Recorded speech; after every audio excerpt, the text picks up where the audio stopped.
살펴보도록 하겠습니다. 지난 시간 아브라함의 아내 사라가 죽었고, 그리고 아브라함은 이제 매장지를 구입을 하게 되어집니다. 아브라함의 생애를 보면요, 아브라함은 자기 소유로 된 땅 한 평이 없었습니다. 그는 유목민이었기 때문에 언제든지 나그네로서 또 떠날 준비를 하게 되어지는데, 아브라함이 구입한 유일한 것이 있다면 매장지, 우리로 이야기하자면 이 무덤을 이제 매입을 하게 되어지는 거죠. 그래서 그의 아내 사라를 헤브론에 매장을 하게 되어지고요. 그 모습을 통해서 우리에게 이제 두 가지를 교훈해 주는 것이죠. 아브라함은 절대 옛 고향으로 돌아가지 않겠다라고 하는 그런 의지를 보여주고 있는 것이고, 또 한 가지 의미는 무엇이냐면 아브라함에게 있어서 이제 새 고향은 어디인가, 그러니까 아브라함은 더 이상 떠날 마음이 없다라고 하는 것을 통해서 이제 가나안 땅이 아브라함의 새 고향이 되었다라고 하는 것을 우리가 생각해 보았습니다. 그리고 오늘 이제 24장의 내용은 아브라함이 그 아들 이삭을 위해서 배우자를 준비하는 그런 과정인데요.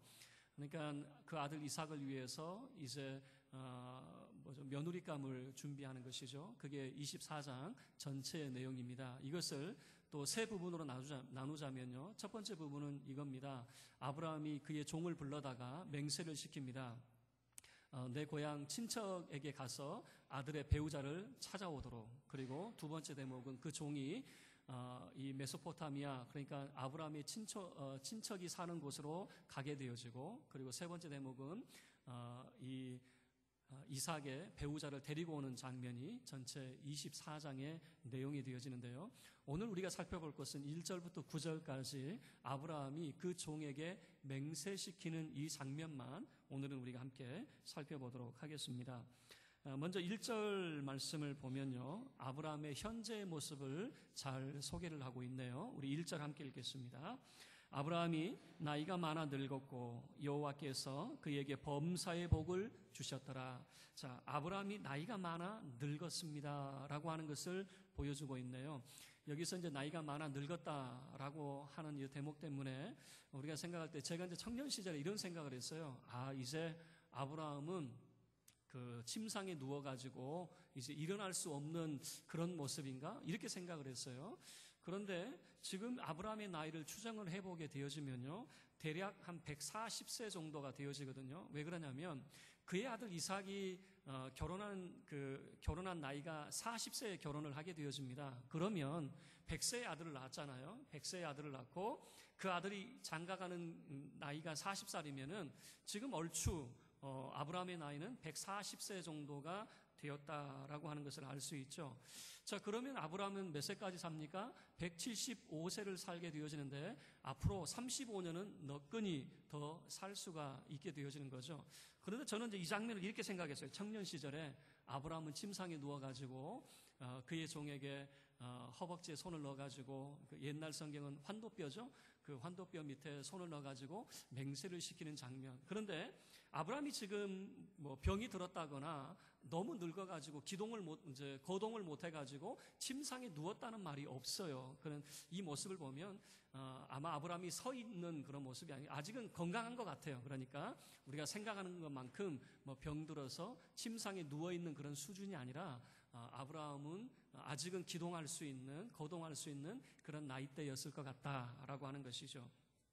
어쨌든 침상에 누워있다라고 하는 그런, 제가 그렇게 생각하는 거 보면 다수의 사람들도 그렇게 생각할 개연성이 있어서 이제 말씀을 드립니다. 자, 나이가 많아 늙었고 라고 하는 이 표현은 뭐냐면 이런 거죠. 이제 아브라함은 다음 세대를 준비해야 된다라고 하는 것이죠. 이제 아브라함은 자기 스스로 주변을 정리할 시점이 되었다라고 하는 것을 보여주는 것이죠.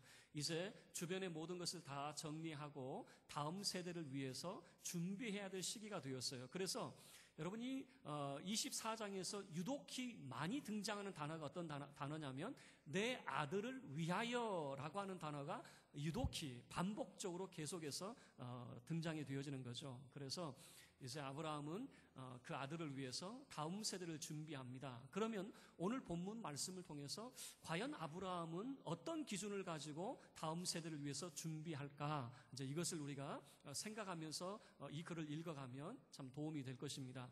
그리고 이제 1절 하반절에서 아브라함을 어떤 사람으로 소개를 하냐면 여호와께서 그에게 범사의 복을 주셨더라라고 하는 이 표현을 쓰죠. 우리식으로 표현하자면 참 그 사람은 복 받은 사람이네, 참 복이 많은 사람이야 라고 하는 그런 표현이거든요. 지금 노년에 이르러서도 아브라함을 뭐라고 표현하고 있다고요? 참 복 있는 사람이다 라고 하는 것이죠.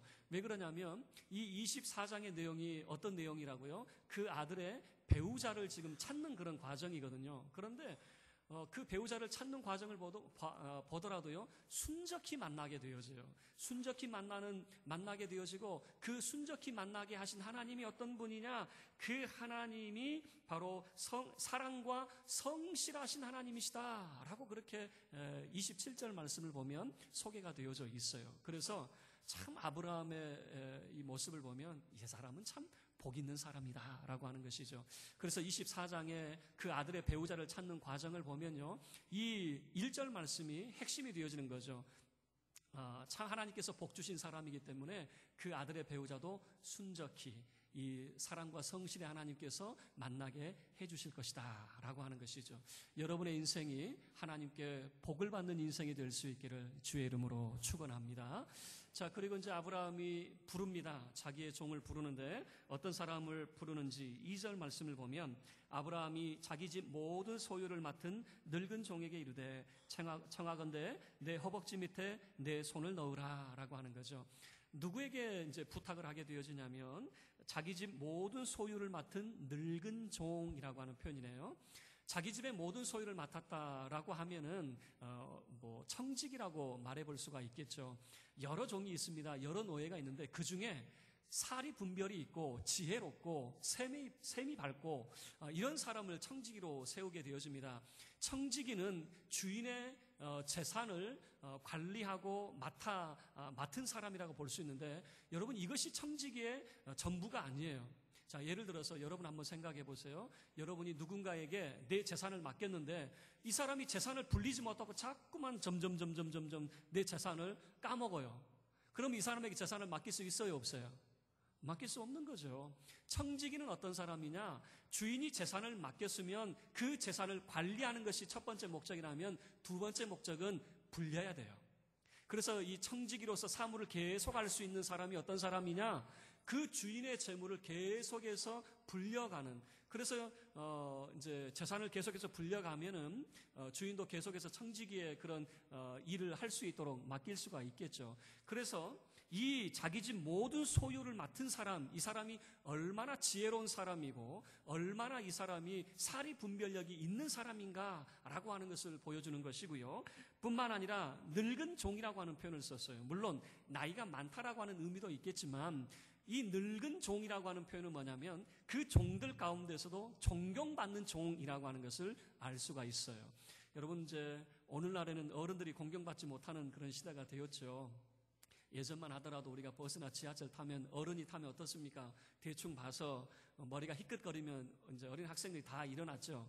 물론 요즘에는 내가 일어나야 되나 말아야 되나 헷갈릴 수 있어요. 다들 염색을 해가지고 누가 어른인지 잘 모르겠어요. 그리고 뭐 보톡스도 맞아가지고 볼도 볼록 나와가지고 다 젊어 보여요. 그래서 이게 일어나야 되나 말아야 되나, 다들 요즘에는 다들 젊으신 것 같아요. 그러나 기본적으로 성경의 원리는 뭐냐면 어른이 입장을 하면, 어른이 집안에 이제 들어오게 되어지면 젊은 사람들은 일어서서 어른을 맞이하게 되어 있어요. 그게 성경이 말하는 어른에 대한 그런 공경이거든요. 근데 우리의 이제 집안을 보세요. 요즘에 어때요? 여러분의 집에 가면 어린 손주들이, 어린 자녀들이 아버지, 어머니, 할머니가 들어오시면 자리에서 벌떡 일어나서 맞이해요? 아니면 TV 그대로 보면서 핸드폰 그대로 만지작 하면서 그대로 맞이해요? 참 시대가 많이 바뀌었네요. 자, 여기서 말하는 늙은이라고 하는 것은 단순히 나이가 많다라고 하는 것이 아니라 존경받는 종이라고 하는 것을 알 수가 있는 거죠. 그래서 자, 2절 말씀을 통해서 아브라함이 부르는 사람은 어떤 사람이냐면 아브라함이 가장 신뢰하고 존경받는 사람을 선택해서 그에게 부탁을 하고 있다라고 하는 것을 알 수가 있는 것이죠.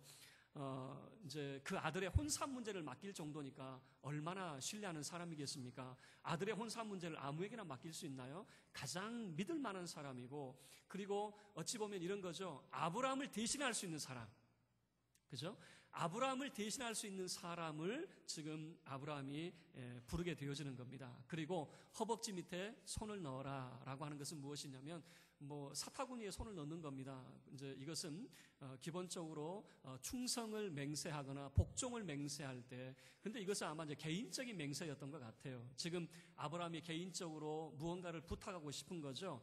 그래서 마치 유언처럼 주는 것, 그래서 이것을 해도 되고 안 해도 되고가 아니라 반드시 이 일을 해줬으면 하는 바람에서 손을 넣어서 맹세를 시키는 것이죠. 허벅지 밑에 손을 넣어서 반드시 이 일을 준행을 해야 된다라고 하는 개인적인 부탁을 하고 있는 것이죠. 뿐만 아니라 이 허벅지라고 하는 표현을 보면요, 이 허벅지는 그 사람의 삶의 이 기초가 어디에 있는가라고 하는 것을 잘 보여주고 있거든요. 여러분, 이 허벅지를 여러분 잘 아는 이 야복나루에서 야곱이 천사와 씨름할 때에 밤새 씨름을 하게 되어지죠. 그때 야곱이 천사를 놔주지 않아요. 당신이 나를 축복하기 전에는 내가 절대 당신을 놔줄 수 없습니다 라고 할 때에 어디를 치죠? 우리가 잘 아는 환도뼈를 치게 되어지는데, 그 환도뼈가 바로 이 허벅지를 말하게 되어집니다. 그래서 이 허벅지를 치게 되어져서 이 야곱은 평생 절름발이, 그러니까 발을 절며 이제 살게 되어지는 것이죠. 여러분, 이 환도뼈를 쳤다, 이 허벅지를 쳤다라고 하는 의미가 무엇이냐면 그 사람의 삶의 기초가 어디에 있는가를 잘 보여주고 있단 말이에요. 자, 무슨 말이냐면 그 천사와 씨름함으로써 이 야곱의 새로운 이름을 얻게 되어집니다. 야곱이라고 하는 이름의 뜻이 무엇이냐면 사람의 발꿈치를 잡는다라고 하는 겁니다. 다시 이야기하면 야곱은 그 이름처럼 일평생 사람과 경쟁하는 인생을 살게 되어져요. 그런데 그 허벅지를 이제 치게 되어짐으로써 이제는 새로운 이름을 받게 되어지는데 이스라엘이라고 하는 이름을 받게 되어지죠. 이스라엘이라고 하는 이름은 하나님과 겨루어 이겼다. 다시 이야기하면 하나님과 겨루는 자가 되어진다라고 하는 겁니다. 그 이전까지는 사람과 겨루는 그의 삶의 기초가 사람의 근거를 둔 기초였다면 이제는 야곱의 인생이 그 허벅지를 이제는 치게 되어짐으로써 허벅지가 위골되어짐으로 그의 삶의 근거, 그의 삶의 기초가 하나님께 이제 있다라고 하는 것을 성경이 보여주고 있는 것이죠. 자, 그러면 아브라함의 삶의 근거가 어디 있는가? 이것을 우리에게 잘 보여주는 부분이 이 허벅지 밑에 손을 넣게 함으로써 맹세시키는 내용을 통해서 잘 보여주고 있다는 것이죠. 3절과 4절 내용을 통해서 아브라함은 두 가지 맹세를 하게 만듭니다. 첫 번째 맹세는 3절 말씀에서 보여주는데요. 이 지방 가나안 족속의 딸 중에서는 내 아들을 위해서 아내를 택하지 말라. 첫 번째는 뭡니까? 이 가나안 여자 중에서는 배우자를 선택하지 말라는 겁니다. 여러분, 고대 사회는 이렇습니다. 고대 사회에서는요, 결혼이 그냥 결혼이 아니에요. 사랑해서 이 두 사람이 연애 결혼하는 게 아니죠. 아마 이 자리에 계신 분들도 생전 남편의 얼굴, 그 이제 남편 될 사람 또 아내 될 사람 얼굴 보지 못하고 부모님이 정해줘가지고 결혼하신 분도 있을 거예요. 내가 사랑해서 알아서 결혼합니까? 그냥 정해주면, 짝 정해주면 그냥 결혼해서 그런가 보다. 살다 보니까 벌써 50년, 60년 살게 되어지는 것 아니겠어요? 근데 고대 사회에서 결혼은요, 정략 결혼입니다. 정략 결혼이라고 하는 것은 뭐냐면요, 이런 거예요. 서로 결혼을 시킴으로써 우리가 서로 형제국가다. 형제국가니까 서로 싸우지 말고 서로 전쟁하지 말자. 이런 의미에서 정략 결혼을 시키는 것이 가장 기본적인 겁니다. 그러면 아브라함이 가나안 땅에 살려면은 정략 결혼을 시켜야 되는 거예요. 정략 결혼을 시켜서 더 많은 그런 결혼을 시켜가지고 우리가 형제 국가니까 서로 싸우지 말자. 나는 너희 편이다 라고 하는 것을 보여줘야 된단 말이에요. 그런데 아브라함은 딱 잘라서 지금 종에게 이야기하는 것은 가나안 여자 선택하지 말 것. 자, 두 번째 부탁은 무엇이냐면 4절 말씀을 통해서 내 고향, 내 족속에게로 가서 내 아들 이삭을 위하여 아내를 택하라 라고 하는 거예요. 이 배우자를 택할 때 어디로 가야 되냐면 내 친족 중에서 아내를 택해야 된다라고 하는 것을 말하고 있는 것입니다. 자, 그러면 원래 아브라함의 고향은 갈대아 우르입니다. 오늘날의 그 이라크의 바그다드 정도 위치가 되어질 것인데요. 갈대아 우르에서 자기 아버지 데라가 가족들을 이끌고 어디로 가게 되어지냐면 오늘날 터키의 남동부가 될 것 같은데요. 이 하란 지역으로 데리고 갑니다. 그리고 그 아버지는 이 하란에서 죽게 되어져요. 아버지가 죽고 이제 아브라함은 가나안 땅으로 그 조카 롯과 함께 내려오게 되어지거든요. 그러면 지금 아브라함이 종을 보내는 곳은 어디냐면 갈대아 우르가 아니에요. 지금 아버지의 그런 그 가족들이 살고 있는 하란 지역입니다. 이 하란을 성경에서는 메소포타미아로 그렇게 소개가 되어져 있죠. 24장 10절 말씀이죠. 거기 보면 메소포타미아로 가서 나홀의 성에 이르렀다라고 하는 것이 바로 이 하란 지역을 두고 이야기하고 있는 것입니다. 자, 아브라함이 이렇게 이제 부탁을 했어요. 두 가지 부탁이죠. 가나안 여자 중에서는 아내 선택하지 말고, 두 번째는 내 친척 중에서 아내를 이 배우자를 선출해 주시오라고 하는 거죠. 이제 그럴 때에 이제 종이 궁금한 것이 무엇이냐면은, 여러분, 인생 만사가 우리 뜻대로 됩니까? 인생 만사가 우리가 계획하는 대로 됩니까? 안 되죠. 그래서 질문이 뭐냐면, 아니, 그 여자가 나를 따라서 오면 좋겠는데 만약에 안 오면 어떻게 합니까? 그 말이죠. 안 오면 내가 당신 아들 이삭을 데리고 고향으로 돌아가야 됩니까? 라고 하는 그런 질문을 하게 되어지죠. 그때에 이제 6절부터 이제 내용이 무엇이냐면 아브라함이 이제 이야기를 하는 내용입니다. 6절 내용이 뭡니까? 안 돼. 돌아가지 마. 그 말이에요. 내 아들 데리고 절대 돌아가면 안 돼. 라고 하는 거예요. 거기에 이제 7절 말씀을 보면 아브라함의 확신이 아브라함의 믿음이 있어요. 하나님께 대한 아브라함의 믿음이 7절 말씀에 잘 담겨져 있습니다. 우리 7절 말씀 함께 합독하겠습니다. 시작. 하늘의 하나님 여호와께서 나를 내 아버지의 집과 내 고향 땅에서 떠나게 하시고 내게 말씀하시며 내게 맹세하여 이르시기를 이 땅을 내 씨에게 주리라 하셨으니 그가 그 사자를 너보다 앞서 보내실지라 내가 거기서 내 아들을 위하여 아내를 택할지니라. 지금 아브라함이 가지고 있는 확신 하나가 있어요. 무슨 확신이냐면 지금까지 나에게 말씀하시고 고향을 떠나라 라고 말씀하신 그 하나님께서는 그 말씀대로 반드시 이루시는 분이다라고 하는 확신이 있더라 그 말입니다. 왜 그러냐면 이 확신은 지금까지 아브라함의 전 인생을 돌이켜볼 때에 그가 만난 하나님, 그가 지금까지 알아왔던 하나님이 어떤 하나님이냐? 말씀하신 대로 준행하시는 하나님이었다라고 하는 것이에요. 그래서 뭐라고 이야기합니까? 하늘의 하나님 여호와께서 나를 내 아버지의 집과 내 고향 땅에서 떠나게 하셨다. 그러면서 하나님께서 내게 말씀하시면서 내게 맹세하셨다. 하나님 스스로가 맹세하셨단 말이에요. 맹세라고 하는 것이 무슨 말입니까? 반드시 그렇게 이루어주겠다라고 하는 하나님의 언약의 맹세가 있었다. 무슨 약속입니까? 이 땅을 내 씨에게 주리라 라고 하는 하나님의 약속의 말씀. 아브라함은 이 말씀을 믿는다 그 말이에요. 자, 다시 뒤집어 보세요. 아브라함이 가지고 있는 땅은 무덤 외에 없다니까요. 지금 아브라함의 땅이라고 주장할 만한 것이 무덤, 매장지 외에는 없단 말이에요. 그럼에도 불구하고 아브라함은 이 땅을 하나님께서 내 씨에게 주신다라고 하셨기 때문에 반드시 그렇게 될 것이다라고 하는 확신을 가지고 있다 그 말이에요. 지금 당장 사방을 둘러보면 아브라함의 땅이 있어요, 없어요? 무덤 외에는 없다니까요. 그럼에도 불구하고 이 땅이 하나님께서 약속하신 내 씨에게 주리라고 하는 그 약속의 말씀을 온전히 그가 신뢰하고 있다라고 하는 것을 보여주고 있는 것이죠.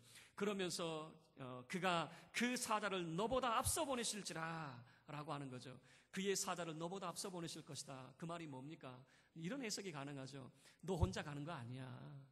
하나님께서 네 앞걸음에 함께 가실 것이야. 그래서 여호와 이레의 하나님, 준비하시고 예비하신 그 하나님께서 모든 것을 다 예비해 놓으셨을 거야. 난 이것을 확신해. 그 말이 뭡니까? 거기서 내 아들을 위하여 아내를 택하게 될 거야 라고 하는 확신이 아브라함에게 있더라 그 말입니다.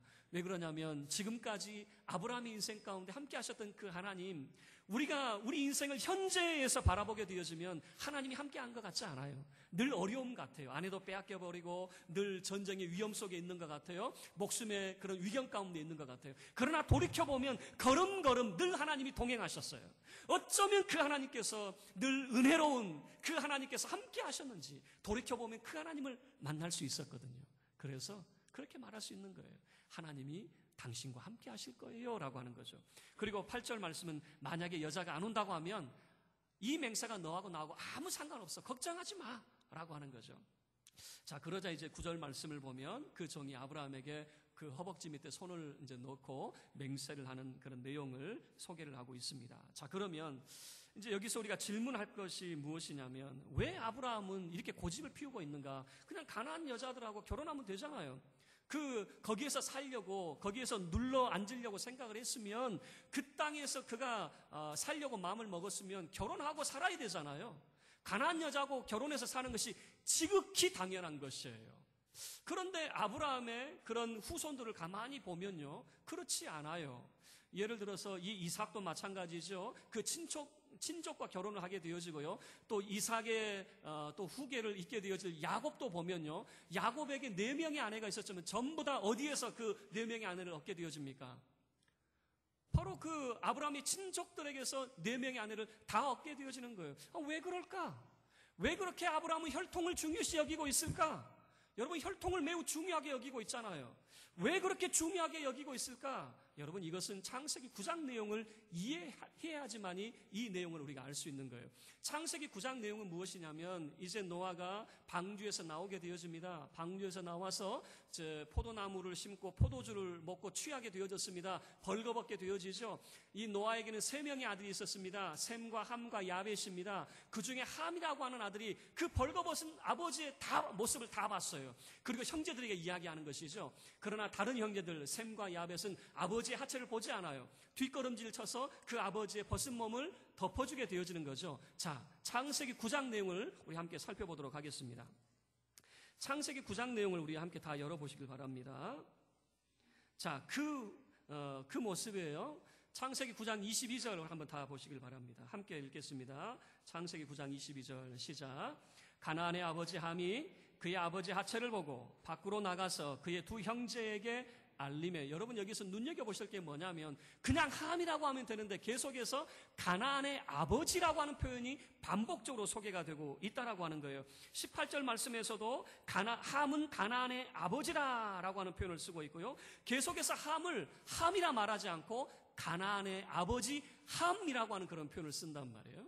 자, 왜 그렇게 가나안이라고 하는 이야기를 계속해서 쓰고 있을까? 자, 25절 말씀을 보면 자, 실수는 누가 하게 되어집니까? 아버지의 벌거벗은 모습을 그 하체를 바라본 사람은 누구입니까? 함입니다. 그런데 저주를 받는 대상이 누구인지 여러분 25절 말씀을 보세요. 저주는 누가 받습니까? 함의 아들인 가나안이 저주를 받고 있다라고 하는 거예요. 가나안이 강조가 되고 있어요. 여러분, 우리가 볼 때 함이 강조가 되고 있는 것 같지만 그렇지 않고 가나안이 지금 강조가 되고 있다라고 하는 것을 성경이 보여주고 있는 거죠. 자, 그리고 26절 보세요. 26절 보시면 함께 읽겠습니다. 시작. 또 이르되 셈의 하나님 여호와를 찬송하리로다. 가나안은 셈의 종이 되고, 갑자기 셈의 하나님 여호와를 찬송한대요. 그러더니 가나안은 셈의 종이 되어진다라고 하는 겁니다. 이 말이 무슨 말이냐면 가나안 땅에 살게 되어질 셈의 혈통을 말하고 있는 거예요. 좀 어려울 수 있지만 가나안 땅에 살게 되어질, 여러분 가나안 땅은 함 족속의 땅이에요. 함 족속.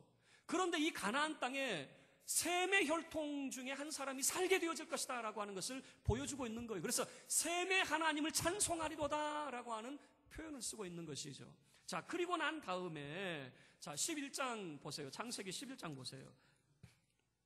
11장 내용을 보면 이제 바벨탑에 의해서 백성들이, 이제 사람들이 다 흩어져 살게 되어집니다. 이제 셈의 족속들, 함의 족속들, 야곱의 족속들이 다 흩어져 살게 되어져요. 함의 족속들은 어디를 중심으로 살게 되어질까요? 가나안과 그리고 이 아프리카 중심으로 살게 되어지겠죠.